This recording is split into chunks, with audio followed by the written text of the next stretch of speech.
My Lords, the fragmented railway we inherited is a fare system that passengers neither understand nor trust.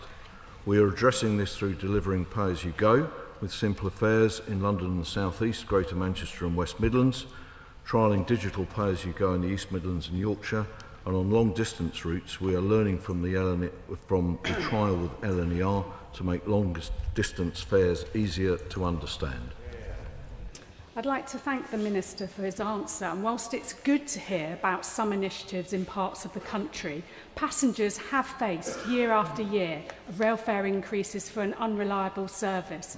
So I'd therefore like to ask the Minister, by when will passengers be able to have simplified rail fares so they have confidence that they are not being ripped off every time they catch a train? The noble Baroness is right that people are very uncertain about buying tickets, and they don't trust that they're getting the best value. The fare system has grown like topsy over the last 30-odd years. 50 million fares in the British railway system, and in order to eat the elephant, we have to do it in pieces. We are starting. Nobody has previously started. The noble Lord McLaughlin, who I'm not sure, without my glasses I can see, he is there.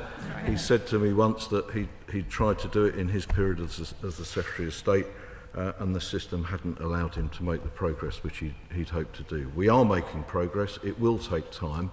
Meanwhile, the Public Ownership Act has enabled train operations to come back into public ownership, and the noble Baroness will know, because she met the Managing Director of South Western Railway, that, for example, he inherited a fleet of 90 trains, 84 of which were in sidings, and today 21 of them are in service. I think that's progress. My Lords, the Minister rightly pointed out my complete failure as Secretary of State for Transport. However, would he reassure us that in the brave new world that he's promising for the railways, where the Treasury will be totally on side with everything he wants to do, that he will manage to see a simplified rail fare system? And when people call simplified, what they usually want is a cheaper rail system. What does he think the chances are when he is controller of the Railways UK and the Treasury is the chairman? Well, the noble Lord was not an absolute failure in the job at all. He was brilliant, and of course he appointed a very competent chair of Network Rail in his time, for which I'm grateful, but my wife isn't. The noble Lord Livermore is next to me, and I think he deals with Treasury matters, and for the moment at least I'm dealing with transport and the railways. The truth is that the railways are in a very bad financial position. They are taking twice the subsidy that they did pre-COVID, and they don't run very well, and he's right about that, and we have a huge amount of work to do. So the balance between fares and subsidy, the performance of the railway, are all matters which need to be addressed, and that's why the government is addressing them through the Public Ownership Act and through the Railways Bill. It will take time. This system's taken 200 years to create, but we're determined to make a real difference in the life of this Parliament. My Lords, the present system of passenger compensation when the train is late seems to work pretty well, from my experience. Will that change with the new wonderful structure that he and noble Lord McLaughlin outlined, and who will actually pay the compensation to passengers? I thank my noble friend. It is right that there is compensation. The rates of it vary. The system of paying it is complex. And if you've bought your ticket from a third-party ticket retailer, then it sometimes isn't easy to get your money back through delay repay. So we know that we need to address all those things. In the end, it will be GBR who is operating those trains which are operated by the railway. By the public sector railway, and therefore that system will inevitably be simplified in terms of how people claim it. My Lords, discount cards like the senior rail card. My Lords, as a general South West Railway passenger, which used to take 3 hours for me to get to Devon, now takes just under 4 hours. I'm now going by GWR that takes 2 hours and 10 or 20 minutes to roughly the same area.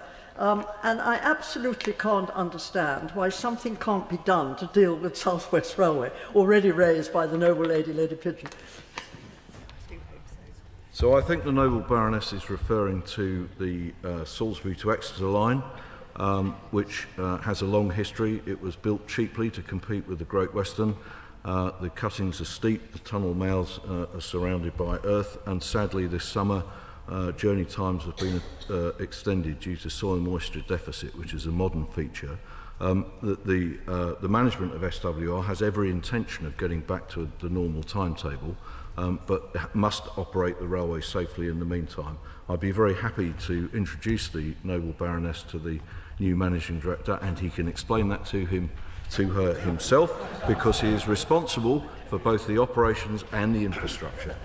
Lords, discount rail cards like the senior rail card can be an expensive lump sum for many people. Is he looking at proposals for some kind of loyalty card to encourage people more widely to choose the railway for their journeys? So the noble Baroness highlights one of the features, which is that the numbers of discount cards have grown over the years. Some of them have different conditions from others. It's quite hard to understand as if you didn't have one, which one might be applicable. And we do very much have it in mind that when GBR is up and running, that it addresses the consistency of all those things and what else can be done to encourage people to travel by train. My Lords, fare simplification by definition means that there will be fewer fares options.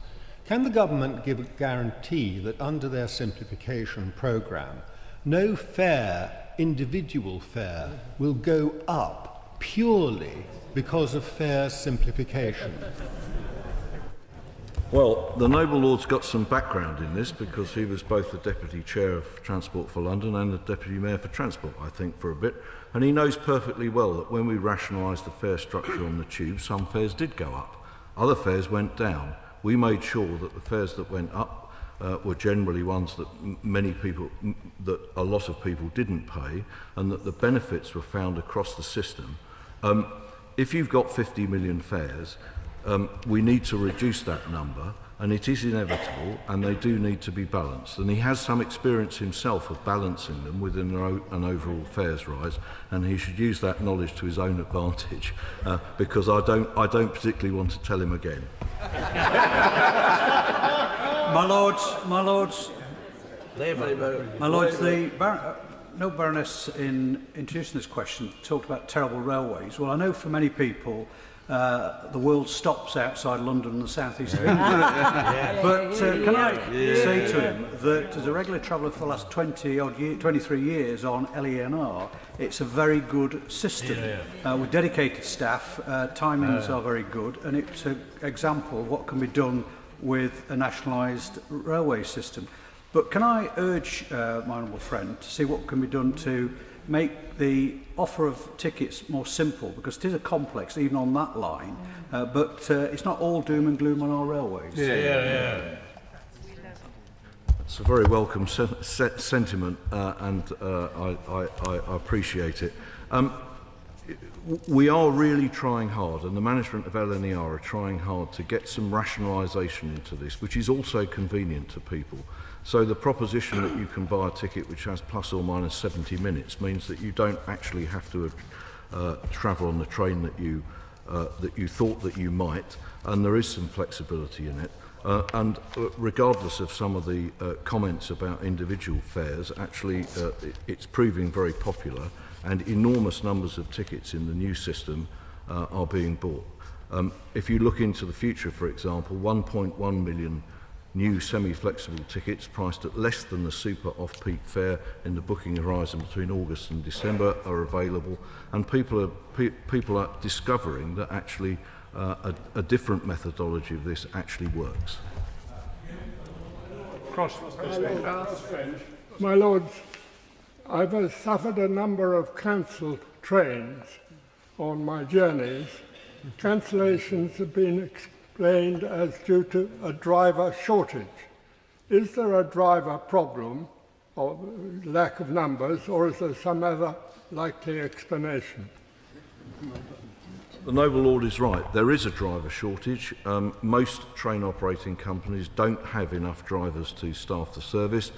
Although one would like to measure the railways in terms of their outcomes for passengers, one of the input measures that I have determined is part of the business plans of all the train operating companies, whether they're public or privately owned, is the number of drivers. Since COVID, a number of companies didn't make enough progress in increasing the number of drivers. It's completely unacceptable, and actually we're in course of correcting it.